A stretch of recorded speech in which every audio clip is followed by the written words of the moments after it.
உயிர்த்தெழுந்த இயேசு கிறிஸ்துவின் வல்லமை ஊழியங்கள் வழங்கும் வசனப் பெட்டகம். இயேசுவே கர்த்தர்.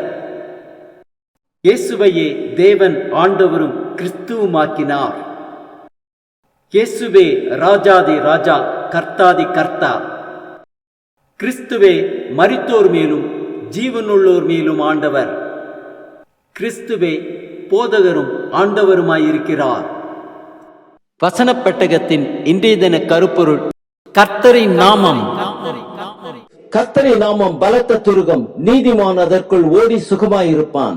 கர்த்தரின் நாமத்தை குறித்ததான வேத வசனங்களை பார்க்கலாம். சங்கீதம் 113:3 வாசிக்கிறோம்: சூரியன் உதிக்கும் திசை தொடங்கி அது அஸ்தமிக்கும் திசை மட்டும் கர்த்தருடைய நாமம் துதிக்கப்படுவதாக.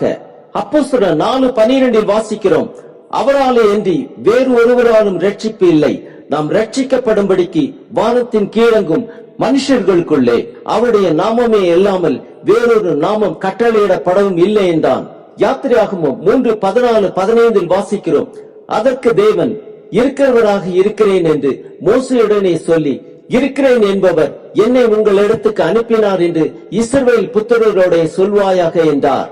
மேலும் தேவன் மோசேயை நோக்கி, ஆபிரகாமின் தேவனும் ஈசாக்கின் தேவனும் யாக்கோபின் தேவனுமாயிருக்கிற உங்கள் பிதாக்களுடைய தேவனாகிய கர்த்தர் என்னை உங்களிடத்துக்கு அனுப்பினார் என்று நீ இஸ்ரவேல் புத்திரருக்கு சொல்வாயாக.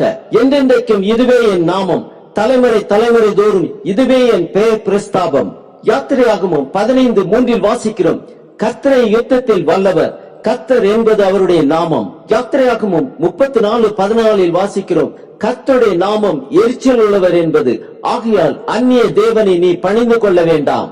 ஏசாயா 45:4 வாசிக்கிறோம்: வெண்கல கதவுகளை உடைத்து இருப்பு தாழ்பாள்களை முறித்து அந்தகாரத்தில் இருக்கிற பொக்கிஷங்களையும் ஒளிப்படத்தில் இருக்கிற புதையல்களையும் உனக்கு கொடுப்பேன். நான் என் தாசனாகிய யாக்கோபின் நிமித்தமும் நான் தெரிந்து கொண்ட இஸ்ரவேலின் நிமித்தமும் நான் உன்னை பேர் சொல்லி அழைத்து நீ என்னை அறியாதிருந்தும் உனக்கு நாமம் தரித்தேன்.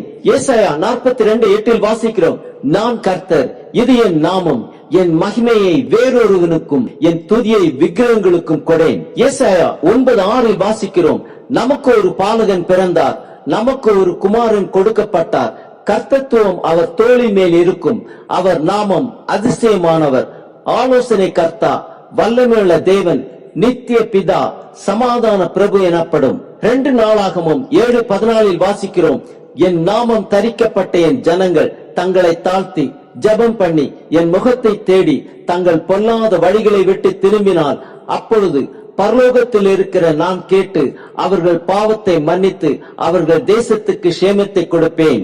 எரேமியா 33:2-3 வாசிக்கிறோம்: இதை செய்கிற கர்த்தருமாய், இதை திடப்படுத்தும்படிக்கு இதை உருவேற்படுத்துகிற கர்த்தருமாயிருக்கிற யெகோவா என்னும் நாமமுள்ளவர் சொல்லுகிறது என்னவென்றால், என்னை நோக்கி கூப்பிடு, அப்பொழுது நான் உனக்கு உத்தரவு கொடுத்து நீ அறியாததும் உனக்கு எட்டாததுமான பெரிய காரியங்களை உனக்கு அறிவிப்பேன். சகரியா 14:9 வாசிக்கிறோம்: அப்பொழுது கர்த்தர் பூமியின் மீதெங்கும் ராஜாவாய் இருப்பார், அந்நாளில் ஒரே கர்த்தர் இருப்பார், அவருடைய நாமமும் ஒன்றாயிருக்கும். ஆம், ரட்சிக்கப்படும்படிக்கு வானத்தின் கீழெங்கும் மனுஷர்களுக்குள்ளே இயேசு கிறிஸ்துவின் நாமமே அல்லாமல் வேறொரு நாமம் கட்டளையிடப்படவில்லை.